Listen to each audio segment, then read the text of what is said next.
네, 안녕하세요. 설날입니다. 벌써 한 해가 마무리되는 시점입니다.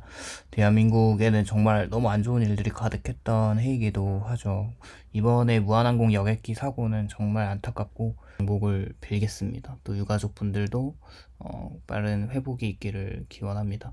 1년 시간이 어떻게 지나갔는지 모를 정도로 정말 시간이 빠른 것 같습니다. 다들 1년을 어떻게 보내셨는지 모르겠습니다. 저도 정신없이 1년 동안 그렇게 바쁘게 지내진 않았지만 평탄하게 그래도 잘 보낸 것 같습니다. 제목에 말하는 내용처럼 사실 실제로 투자 관점에서 저의 생각을 좀 마무리하는 취지의 영상이기도 한데, 실제로 주식 투자를 하는 사람 중에 돈을 버는 사람들은 그렇게 많지 않습니다. 뭐 제목이나 썸네일을 보면 자기 합리화와 자기 위로로 너무 우울증에 빠질 필요는 없다는 생각이고요. 저를 보고 나에게 해주고 싶은 얘기 같기도 합니다. 말하면서 슬프기도 하면서 뭐 돈을 잃지 않았으면 된 거야 라는 말이 좀 다양한 감정을 가지게 합니다. 한 해 투자를 바라보면 너무 확신에 차서 베팅을 하면 부러질 수 있다는 생각을 여실히 하게 되었고, 그렇게 느끼고 있습니다. 조금 더 겸손하게 시장에 순응하면서 리스크 분산을 잘 하고 큰 돈을 벌기보다는 작은 돈이라도 차곡차곡 수익률을 까먹지 않고 유지라도 하는 게 참 대단하다는 생각이 들고요. 정말 한없이 작아지는 자기 자신을 보면서 내년에는 좀 유연해지자라는 생각을 하고 있습니다.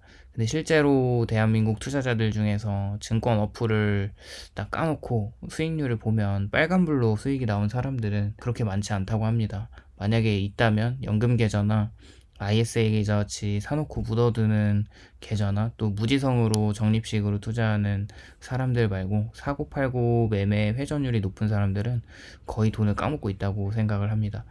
미국 주식을 하는 사람들은 올해 2년 연속 대략 50% 상승을 했는데요. 사놓기만 했었어도 돈이 2배가 되었을 텐데 라고 말하지만, 변동성 장세에서 꾸준하게 사놓고 주식을 모아가는 사람들도 있을 거고, 그렇지 않은 사람들도 굉장히 많을 겁니다.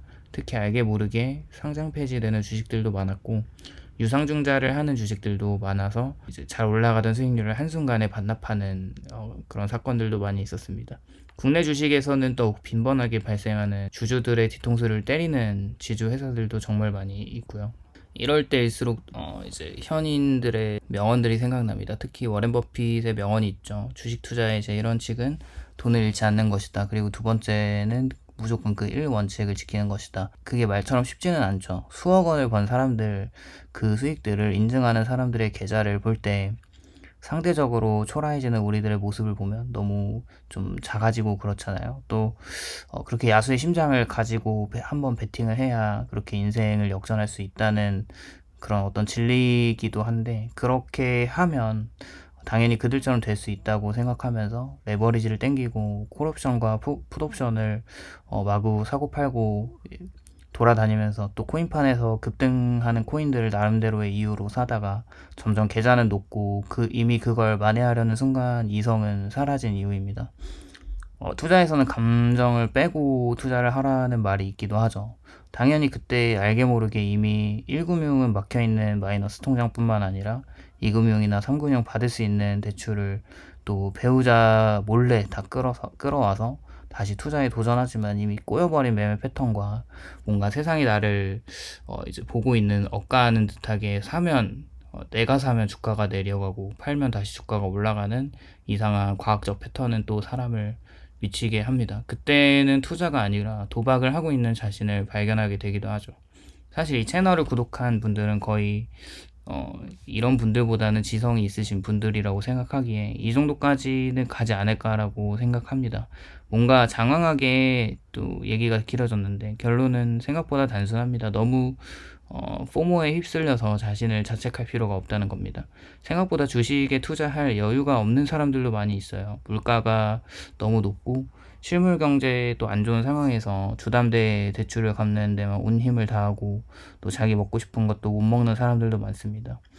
그나마 집을 사서 주담대 대출을 갚고 있는 사람이면 양반이고요.